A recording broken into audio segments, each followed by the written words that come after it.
So we've been talking a lot about Joe Biden's governing and cognitive abilities, but even when he manages to make some sort of a case for himself and his accomplishments, it's a little bit questionable. Let's take a listen to what he had to say. Elections are about the future, not the past. They're about tomorrow, not yesterday. And the question on so many people's minds right now is, can you serve effectively for the next 4 years? George, I'm the guy that put NATO together, the future. No one thought I could expand it. I'm the guy that shut Putin down. No one thought could happen. I'm the guy that put together the South Pacific Initiative with AUKUS. I'm the guy that got 50 nations, out, not only in Europe, outside of Europe as well, to help Ukraine. I'm the guy that got Japanese to expand their budget. So in addition, he's hosting this NATO summit this week. He's betting a lot on his position here, strengthening NATO. So we are fortunate to have two experts on the topic joining us this morning. Medea Benjamin and David Swanson just published a new book. We can put this up on the screen. The headline is NATO, What You Need to Know with Medea Benjamin. So very appropriate for this week. Great to see you both. Well, Thanks. And it's with David. Yeah. Yes. Thanks for having us. That's why David's here. Yes, indeed. So, David, what do we need to know about NATO? And just react there to Biden's comments about how he put NATO together. Yeah, in 1949 makes him even younger than we thought, right? He didn't put NATO together, and he isn't running the world, as he also said in that interview, but he thinks he is, in large part because of NATO, which is not a North Atlantic organization of representatives of democracy protecting each other from invasions. It's a global institution with partners around the world, every continent, devoted principally to weapons sales, puts more staff and funnels more money through NATO for weapons deals than anything else, has fought numerous wars, not a single one of which has been defending against an attack or a threat on a NATO member, most of which have not involved consensus among the NATO members, but it has initiated or continued or escalated wars in Bosnia, Serbia, Kosovo, Afghanistan, Iraq, of course, Libya, Gaza. And according to the Secretary General of NATO, it's responsible for the Russian invasion of Ukraine because it refused to let Ukraine be neutral, as Ukraine was supposed to be, a neutral nation from its founding.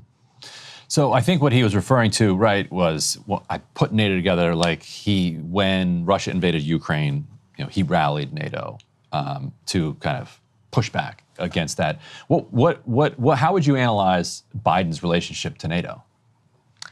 Well, Biden's always been a militarist. He's always been a great supporter of NATO. He's always been a great supporter of a huge defense budget and the military-industrial complex. And just like Trump, there's not much difference. Trump, it was said in the media that he was anti-NATO and that now they're saying, well, if he comes back in, maybe there won't be support for NATO. But his real criticism was that Europe had to spend more of its budget on military, and that a goal of NATO, and I find this quite ironic to have an organization whose goal is you want to spend more on the military rather than, a goal is to help people with healthcare and education and things that make people's lives better, let's say, addressing the climate crisis. The goal of these NATO countries is to spend at least 2% of your GDP on the military. And so Trump was saying, Europe, you're not pulling your weight, you're not spending enough. And Biden is basically, he is saying the same thing. And the Secretary General of NATO, who is the outgoing one now, has been bragging that under his watch, more countries are spending more. Now, this is because of Russia's invasion of Ukraine, and that was a push. But this is seen as a real, wonderful achievement of NATO that they got now 23 out of the 32 countries to be spending more on their military. And in the meantime, if you look at Europe, it means less spending on education, which in most European countries was free for all, including college education, tattering of the safety net in terms of healthcare, and rise in some places of the right in large extent because of the tattering of the safety net. So NATO is bad for peace on earth, and NATO is bad for the NATO countries themselves. David, if we could back up for a moment, NATO was a Cold War institution meant to serve as a bulwark against the Soviet Union. Now we're, expanding NATO. We have expanded NATO massively. We're talking about letting Ukraine into NATO. why does NATO even still exist since the Cold War is at least theoretically over? Yeah, at the start, Eisenhower thought if it lasts more than 10 years, something's gone wrong, right? Because then, too, the point was for the Europeans to do their own militarism, not the U.S. not have to do it. Didn't work out that way. Institutions build momentum. Right. And the excuse of the Soviet Union went away. The Warsaw Pact, which was created after NATO, disappeared, went away. And NATO figured out that it could have wars in the former Yugoslavia without the United Nations and with the U.S., without Congress, and it could make these wars seem legitimate just by the number of members in NATO and call them humanitarian and get away with it, and could have a permanent military structure based on, now it's become, we're going to take on climate change and terrorism and piracy and propaganda and education, none of which is in the NATO Charter, and China and Russia. And these things never are going to go away, so NATO is never going to go away. And they've convinced all of these countries, at least the governments, that military spending is a public good.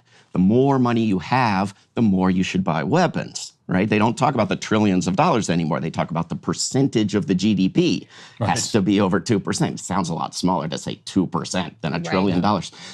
And so you saw this invasion by Russia predictably boost the heck out of NATO.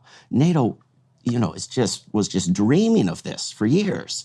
And this was not Biden's accomplishment, except that he refused to let Ukraine be neutral. He allowed this hostility to brew until predictably Russia invaded.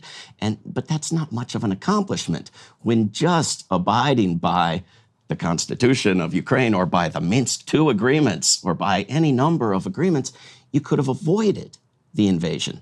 And now you have this column yesterday in the New York Times saying, we've got, agreeing with Biden and agreeing with Trump, we've got to get the Europeans to pay for more wars because they, by the way, have these social safety nets that people in the U.S. can only dream of because they don't pay for more wars. Well, exactly. Exactly. Yeah, can I add that an accomplishment would be solving problems, ending wars. I mean, the war in Ukraine right now, there is still, the only way it's going to end is through negotiations. Right. And unless we go to World War III. Biden has refused to even counter negotiations. And so when they come together for this summit, these NATO countries are going to be talking about how they can guarantee for years to come, even if Trump becomes president, that there will still be a massive amount of money from us, the taxpayers, and the Europeans that will go to continue to fuel the war in Ukraine, instead of saying, how are we going to get the parties together and talk about solutions. And the same thing with Israel. They're going to show their ironclad support for Israel instead of talking about how we're going to really get a ceasefire. So I would say for anybody who wants world peace, for anybody who doesn't want so much of your taxes to be going to militarism, you should really be looking at the next couple of days and the hoopla and the propaganda that's going to be coming out about NATO and see through that and recognize this is not in our interests. Let me ask you about the global reach that you mentioned, and either one of you can take this, but take, for instance, the recent story around Kenya and Haiti. Like the U.S. wanted to send an international invasion force into Haiti. They thought it would, the optics of sending in the Marines again wouldn't be so great. So they persuade Kenya to send a bunch of police over to Haiti. At the same time, they persuaded Kenya to join their kind of anti-Houthi coalition. Kenya was doing a bunch of very friendly U.S. things that were not necessarily and obviously in their interests in the region. And then the President, Ruto, was invited to the White House, and they announced that they were going to name Kenya what is the name? Non-member NATO ally? So what is that? And why is Kenya willing to debase itself in order for the privilege of being called this non-member NATO ally, or whatever the exact term is? Like, what are the benefits to Kenya's ruling elite there? Weapons trainers, weapons updaters, weapons facilitators, military troops, money. And do we loan them the money then for the weapons? And because they're still or they're taking it until the IMF comes in and makes them do some structural adjustment and shred their safety net? In many cases, the U.S. military simply gives weapons and troops and support. Whether that's the case here with Kenya, I don't know. But NATO is supposed to have members, right? And apart from U.S. and Canada, they're supposed to be European. But it also has partners, which are like members, but you don't call them members. And they're all over the globe, and they include all the brutal dictatorships of the Middle East and Asia and apartheid states like Israel, a very special ally with offices in NATO headquarters. And there is no pretense that this has anything to do with democracy, right? This has to do with power and spreading NATO around the world. So NATO and its allies, including Israel, taking part last week in a giant military war game in the Pacific Ocean. Who elected Israel, or the United States for that matter, to guard the Pacific Ocean from what? From peace and tranquility, right? For Europe. Yeah. But I think that NATO question in Kenya is very important because people are rising up in Kenya around prices and the cost of living. And so you get NATO allyship. That means that government's going to have a lot of powerful friends to stay in power despite what the people want. So there is great benefit to countries to be part of NATO, not for the people, but for the ruling elites. Ruling regimes. Medea, my last question for you is some of the issues that David mentioned that NATO is now taking on, they're genuine issues that do require global coordination through some sort of structure, a climate crisis being, the example that pops to mind first and foremost.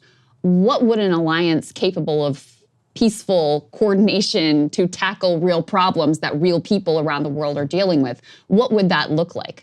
It would look like the United Nations, except it wouldn't have 5 countries that have the veto power. And certainly, there are efforts by the United Nations to deal with these problems. The United Nations, the Secretary General, has tried many times to deal with the issue of Israel, for example, and so have many of the countries of the United Nations, but the U.S. keeps vetoing that. We see that in the case of Ukraine, there have been international agreements that have been green-lighted by the Security Council of the United Nations to bring peace during the Minsk Accords.